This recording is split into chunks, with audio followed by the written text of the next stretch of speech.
Ladies and gentlemen, let me tell you something straight, and I ain't gonna sugarcoat it. Stop telling people your problems. Nobody really cares. You think they do, but they don't. Most people, they're too busy with their own mess. You walk around unloading your burdens, thinking somebody gonna come rescue you? Nah, life don't work like that. People are often too consumed with their own lives to truly care about your problems. This isn't meant to sound cold, it's just a fact of life. Every single person is walking around carrying a weight you can't see. They've got bills, heartbreaks, insecurities, responsibilities, and silent battles that they don't talk about either. When you come to them with your issues, even if they nod and pretend to listen, most of them are only half present because their own mind is somewhere else. They might offer a polite, "Oh, that's tough," or "I'm here if you need anything," but as soon as the conversation ends, they go right back to focusing on their own situation. It's not because people are evil or selfish. It's because the world demands so much from each of us that there's barely space to absorb anyone else's pain. Emotional bandwidth is limited. Everyone's trying to survive. That's the reality. Now, when you pour your problems out to someone, hoping for deep understanding or a solution, it often falls flat. You might think you're getting support, but most of the time what you're really getting is a brief moment of forced sympathy followed by forgetfulness. People aren't writing down your issues to come back and check on you later. They're not losing sleep over your struggles.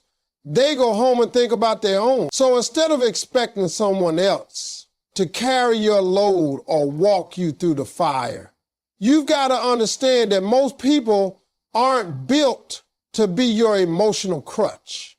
They've got their own fires to put out. This is why so many people feel disappointed and let down when they open up to others.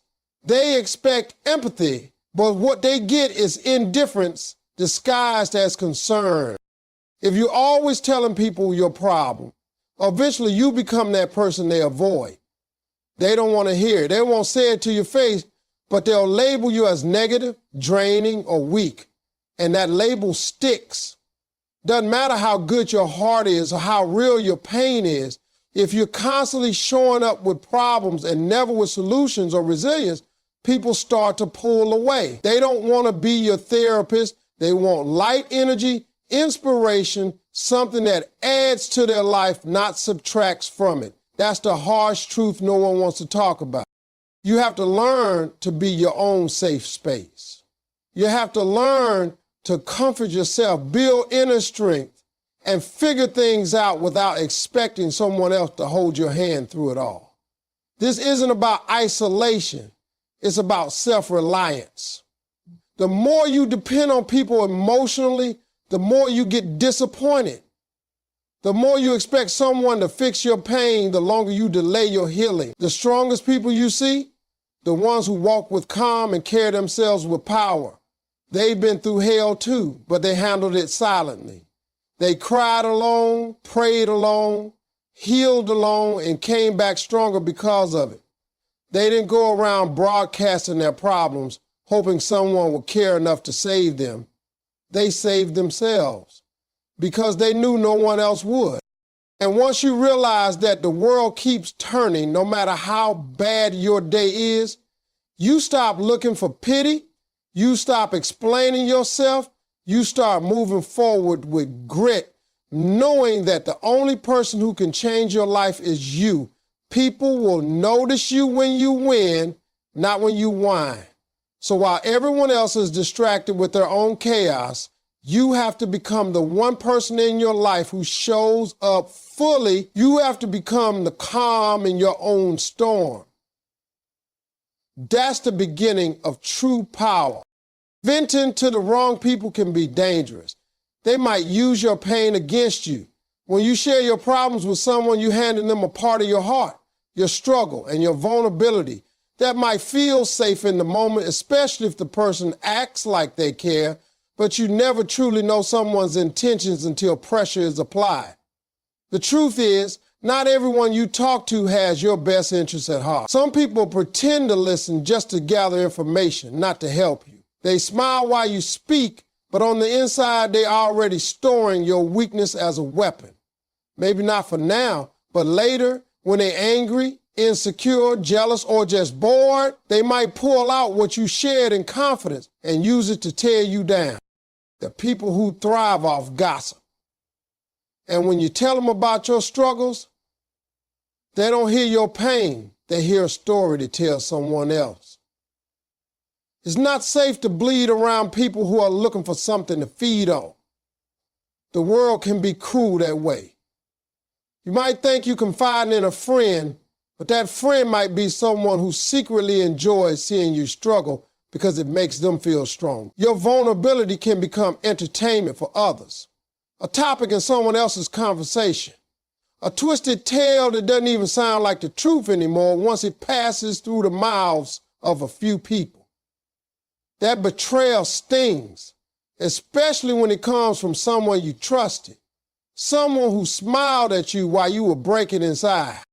And beyond just gossip, there are people who will manipulate your pain for their own advantage. They'll use what you told them to control you, to make you doubt yourself, to make you feel small when they want to feel powerful. They'll remind you of your lowest moments when you're trying to stand tall. They'll say things like, remember when you couldn't even do this? Or you've always been bad at that. And suddenly your confidence cracks. Not because they're right, but because you gave them the tools to hit you where it hurts most. That's the risk you take when you vent to the wrong people. You're handing over emotional ammo, hoping for support, but possibly fueling future attacks. You've got to learn to pause before you open up. You've got to ask yourself if the person you're talking to has earned the right to hold your truth. Not everyone deserves access to your inner world. Some people are only meant to stand on the surface of your life. They don't have the character to handle what's real. They'll nod and act like they're listening, but their motives are anything but pure. That's why silence is a form of protection. That's why privacy is power. You keep your pain sacred, guarded, and shared only with those who have consistently proven they can be trusted. And even then, you keep something for yourself because there are parts of your healing that are too personal, too sacred to be understood by anyone else. The world loves a story, but not always for the right reasons. You might think telling someone what you're going through is helping you process it, but if they're not mature enough, wise enough, or loving enough to hold that space for you, then you're just setting yourself up for more pain. What starts as a moment of release can turn into months of regret. That's why emotional discipline is so important. It's not about shutting people out. It's about being wise with your voice, with your truth, and with your wounds. Because once you say something, you can't take it back. And once it's out there, it can travel in ways you never imagined. Strength comes from handling your issues privately and working through them with action.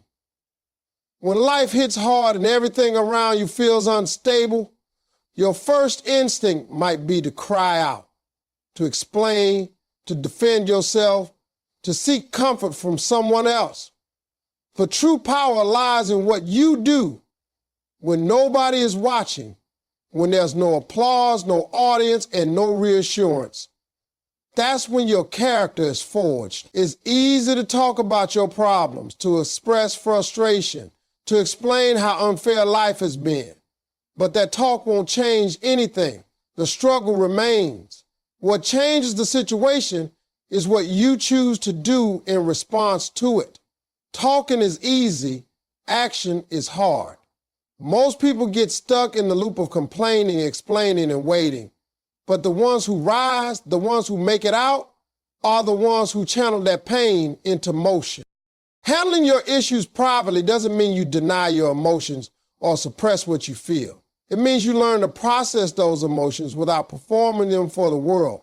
It means you sit with your pain in silence and allow yourself to feel it fully without letting it take over.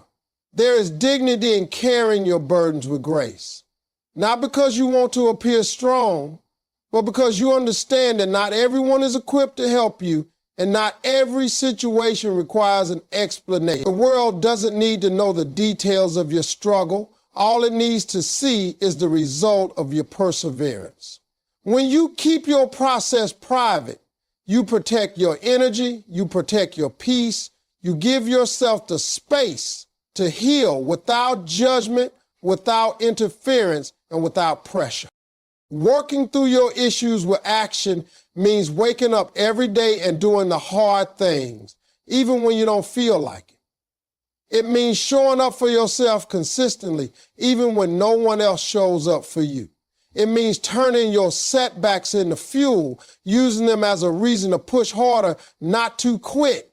Every obstacle becomes a stepping stone when you respond with action instead of excuses. Life doesn't care how much you're hurting. It rewards those who keep moving. Progress is the proof that you're bigger than your pain. It doesn't have to be fast. It doesn't have to be loud. It just has to be steady. Quiet strength is the most powerful kind because it doesn't need validation. It grows in the dark and it blossoms in silence. There's something sacred about being your own hero, about fighting your battles in the shadows and emerging stronger without needing to tell the world how much you endured. People might not see the nights you cry, the mornings you struggled to get out of bed, the times you almost gave up, but they'll see the results. They'll see the growth. They'll see the transformation. And that's all that matters. Your journey doesn't need to be broadcast. Your comeback doesn't need to be explained. Let your progress speak for itself. Let your life reflect your resilience. There's power in being low-key, in rebuilding yourself quietly, in choosing self-respect over sympathy. Too often people waste time looking for someone to save them, someone to fix everything, someone to walk them through the fire, but you've got to learn how to walk through it yourself. That's where confidence is born. That's where self-worth is developed. Nobody can give that to you. You earn it.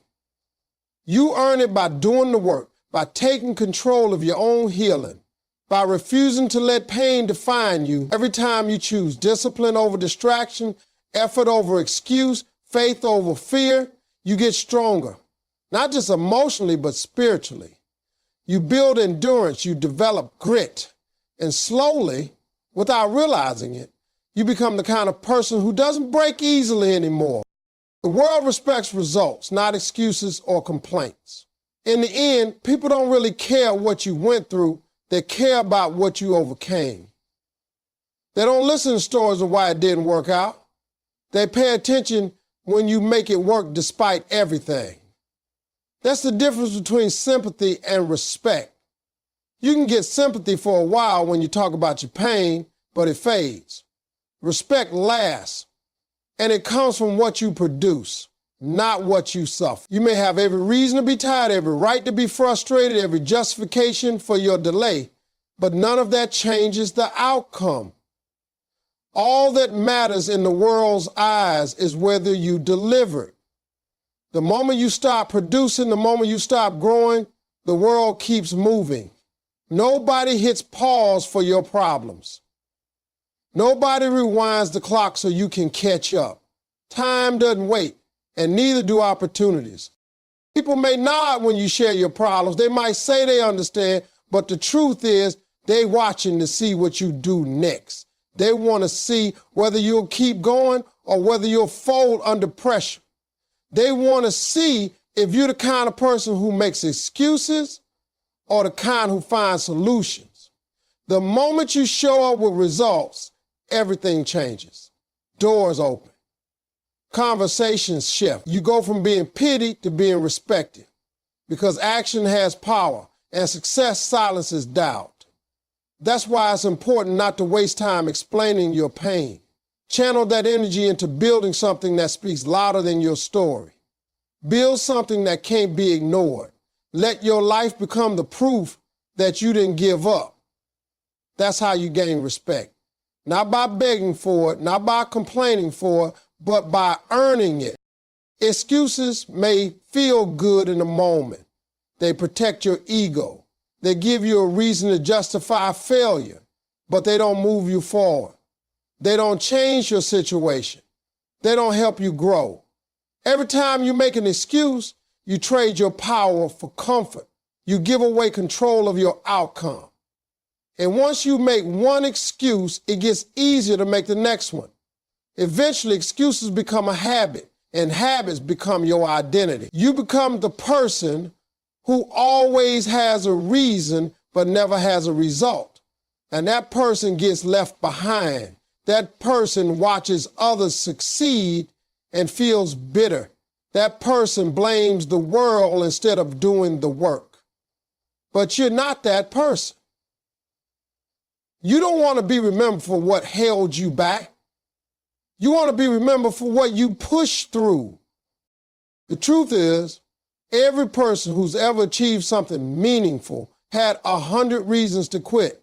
They had setbacks, heartbreaks, betrayals, losses, fears, just like you. But they didn't let those reasons win. They didn't allow their pain to become their story. They chose to keep showing up. They chose discipline over doubt, effort over emotion, and persistence over pity. And that choice, made consistently, is what separated them from the rest. It's never been about talent alone. It's about hunger. It's about the decision to keep moving even when everything in you wants to stop. It's about choosing to become undeniable. You don't need to explain your journey to people who won't understand it. Let them talk. Let them wonder.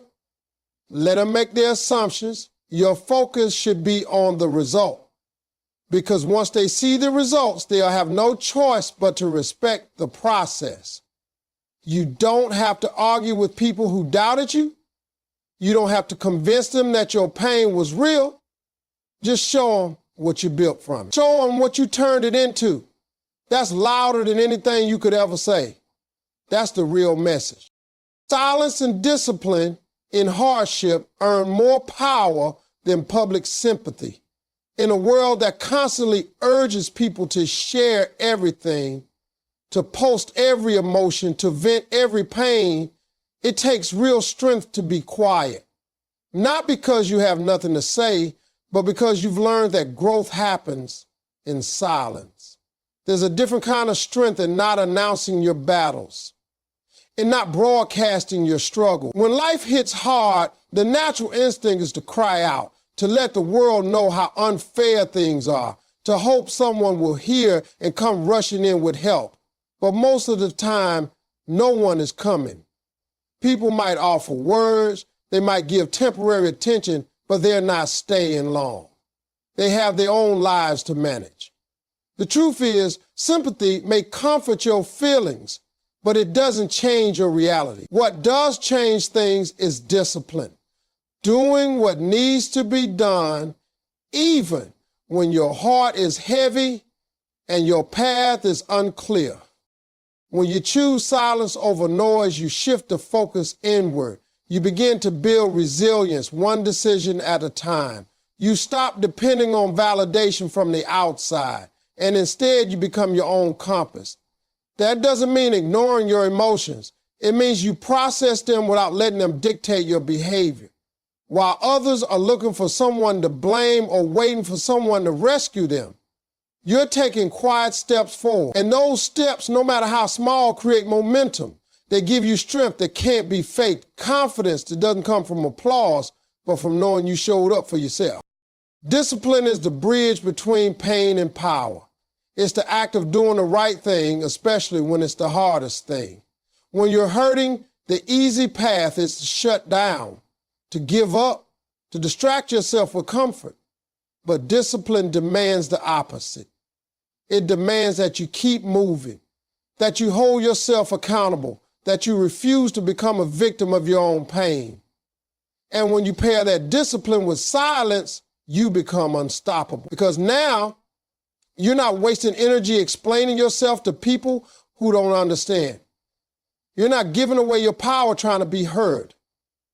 You're too busy building, too busy healing, too busy becoming. People admire those who can stay grounded in the middle of chaos. They may not say it, but they notice. They respect the ones who don't make noise about their struggles, but show up every day with focus and strength. Silence commands respect because it shows control. It shows that you don't need to be seen to be powerful, that you don't need to speak about your plans to achieve them, that you don't need pity to keep going. When you suffer in silence and stay disciplined through it, you're not only proving something to the world, you're proving something to yourself, that no matter how heavy life gets, you can carry it, that you don't break easily, that your strength isn't for display, it's real and it's earned. The most powerful people aren't the loudest. They're the ones who do the work in the dark, the ones who turn pain into progress without announcing it, the ones who let their actions speak louder than your words ever could. They understand that you don't gain anything from being seen in your weakness. You gain everything from rising in your strength. Silence and discipline might not get you attention, but they will get you results. And results are what truly shift your life. They're what speak when words fall short. They're what last when sympathy fades. God listens and understands, even when people don't. Faith and self-belief are key.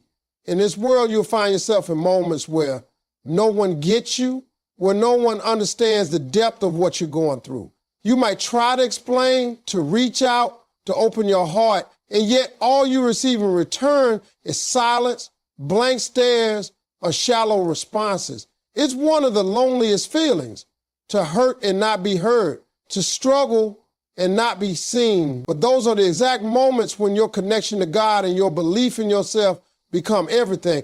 People are limited. They can only understand what they've experienced. They can only offer advice based on their perspective. But God sees the whole picture. He sees what you don't say, what you hide, what you bury deep inside. And unlike people, He doesn't need explanation. He already knows. You might feel like nobody cares. You might be in a space where your voice feels small, where your pain feels invisible. But that's when faith steps in. That's when you close your eyes and speak not to the world, but to the one who created it. Because when everyone else walks away, God stays. When no one else understands, He does. And when no one else believes in you, He still sees your purpose, your strength, and your potential. Faith isn't just a spiritual practice. It's survival. It's the quiet force that keeps you going when your heart is tired and your path is unclear. It's the inner knowing that even when the world turns its back, you're still held, still loved, and still guided. Believing in yourself isn't about arrogance or ego. It's about trusting that what's inside you is greater than what's happening around you. It's about refusing to give up just because others don't see your worth. It's about waking up every day and saying, I'm still here and I still have a reason to keep going.